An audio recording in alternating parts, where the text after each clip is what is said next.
Mila na desturi kati ya Wayahudi na Wasamaria zilikuwa ni kubwa mno, ambazo kilikuwa ni kiambaza cha kuzuia mazungumzo na kuwa shirika.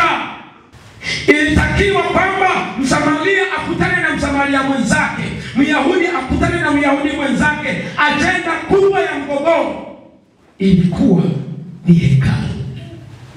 Jamani, Bwana asifiwe. Wakati wa Ezra, wakati hekalu linajengwa, hawa wawili walikuwa wanasemezana vizuri tu na wakashauriana, jamani, tushirikiane katika swala zima la ujenzi wa nini? Wa hekalu.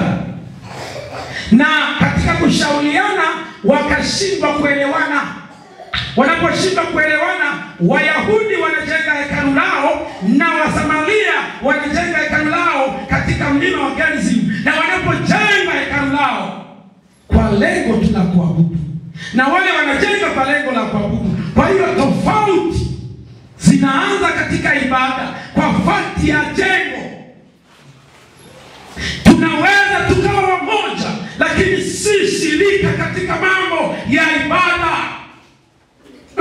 Siwezi nikasali na Mjita. Siwezi nikaongozwa na Kuya. Siwezi nikaongozwa na Mpale. Sababu gani? Sisi na Wapale hatuelewani.